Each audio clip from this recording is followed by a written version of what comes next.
Olá pessoal, na videoaula a seguir eu vou explicar um pouco sobre a prova de carga dinâmica, apresentando seu equipamento, instrumentação, execução e interpretação dos resultados. Vamos lá?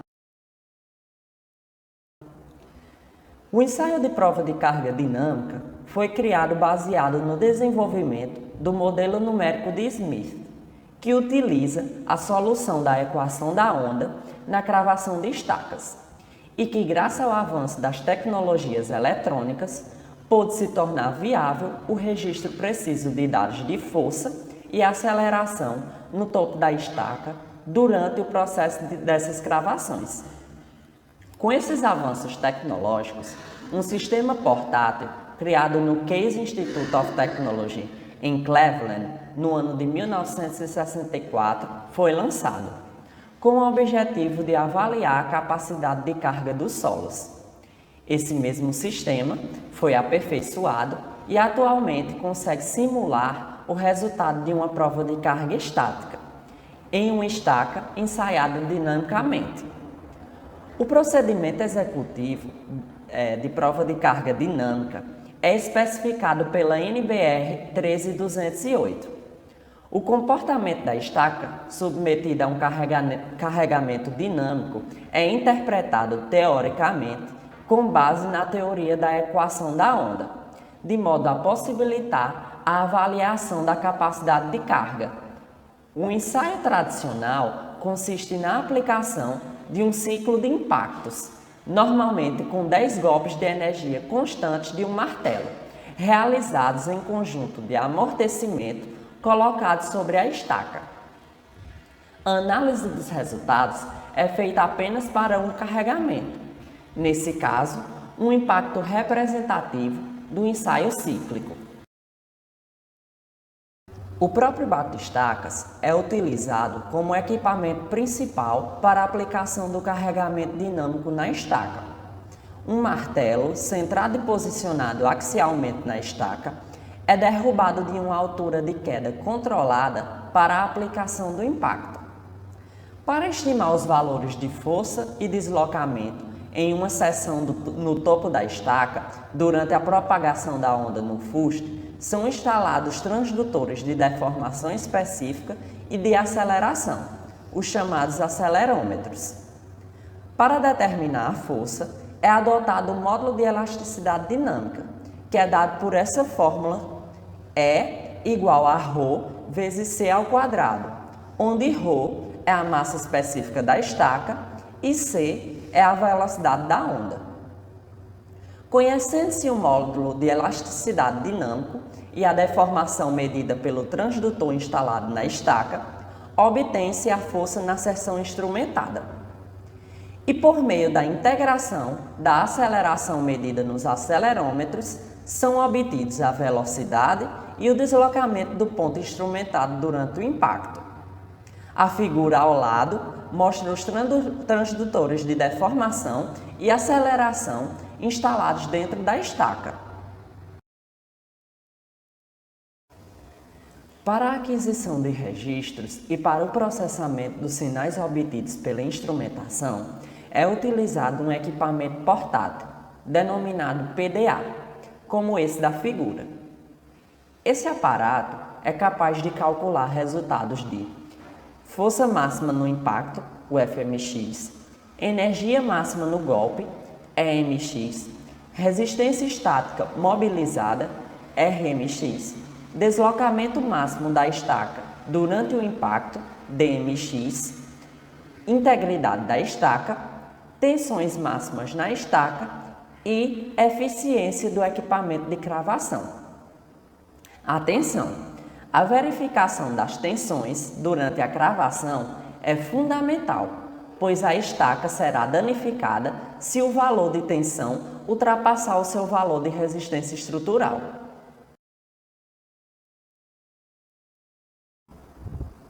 Para a realização da prova de carga dinâmica em uma estaca, o topo da estaca deve estar plano para receber o impacto. Os transdutores devem ser instalados a uma distância mínima de 1,5 vezes o diâmetro circunscrito no topo da estaca. É recomendado também pela NBR que sejam utilizados no mínimo 6 transdutores para a realização do ensaio dinâmico, sendo 4 de deformação específica e 2 acelerômetros. Esses transdutores devem ser fixados por meio de chumbadores apropriados e parafusos. Após a instalação, o sistema deve ser conectado ao equipamento PDA e o carregamento dinâmico da estaca é iniciado por meio de golpes de martelo. A técnica é realizada como mostra essa figura. Aqui a gente pode ver o bate-estacas, o martelo, o capacete, os transdutores, o PDA e a estaca. Por ser um ensaio de baixo custo e pouca duração, há a possibilidade da avaliação da capacidade de carga de uma maior amostra de estacas de uma obra. Isso é essencial para a caracterização da curva de distribuição das resistências, necessária para a estimativa da probabilidade de ruína da fundação. A capacidade de carga nesse tipo de prova de carga é inferida durante a própria cravação da estaca, o que torna possível uma intervenção imediata caso a resistência obtida não atenda ao previsto no projeto, o que pode ser visto como uma importante vantagem do método. Outras vantagens são que a prova de carga dinâmica possibilita a obtenção separada das parcelas de resistência lateral e de ponta do sistema, estaca-solo, e também permite a verificação da integridade da estaca. Nos próximos 2 vídeos, a gente vai ver, no primeiro, como a prova de carga dinâmica é montada em 3D e no segundo vídeo, vamos ver a queda do martelo durante a execução do ensaio de prova de carga dinâmica.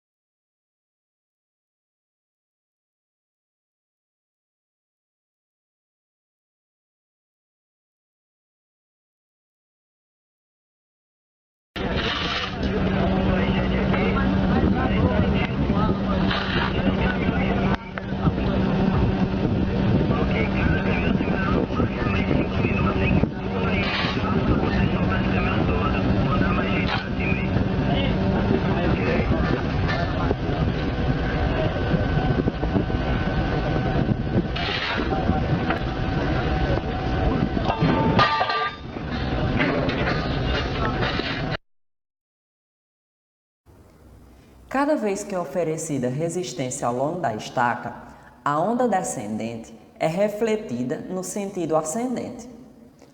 Como a onda de força medida na seção instrumentada é a onda descendente sobreposta pela onda ascendente, a curva da força afasta-se da curva intensidade versus impedância após o momento de máxima intensidade do impacto, no período t igual a T1, como mostra a figura. Se não houvesse resistência do solo ao longo da estaca, as duas curvas dessa figura estariam sobrepostas até o tempo T2. Mas, como existe resistência por causa do solo que envolve a estaca, as curvas de força e de velocidade versus impedância afastam-se.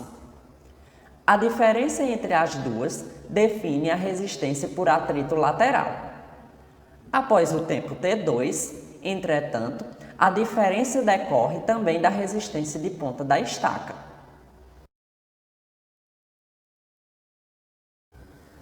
Para a avaliação da qualidade do sinal da instrumentação utilizada na prova de carga dinâmica, verifica-se se a curva velocidade versus impedância coincide com a curva de força no momento do impacto, já que até esse momento a seção da estaca não está envolvida pelo solo, ou seja, não apresenta resistência.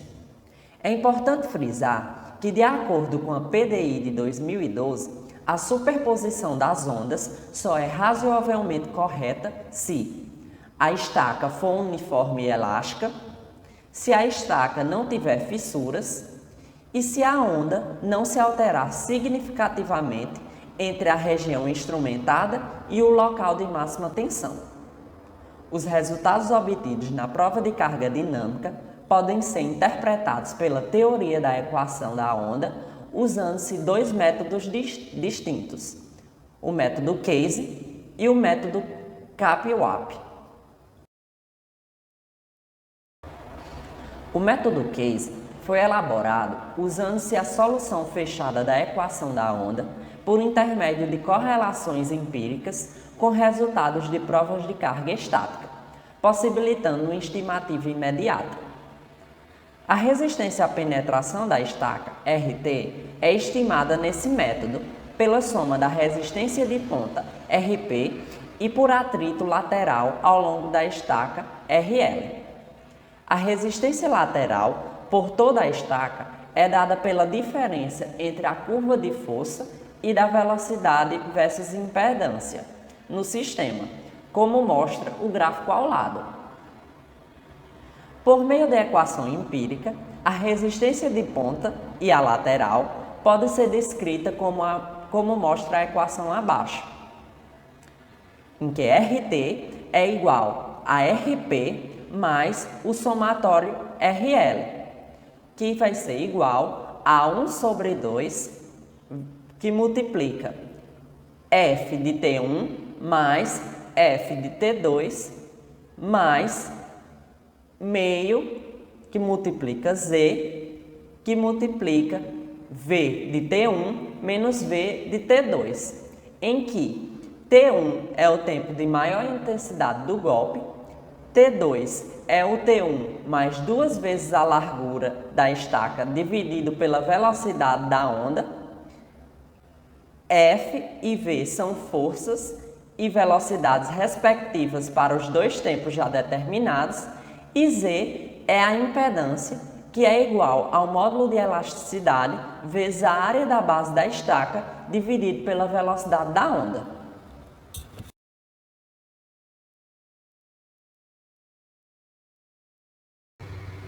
No método Kaplan-Meier, modela-se o sistema estaca-solo, tendo como base a proposição de Smith e o perfil geotécnico do solo onde a estaca está localizada.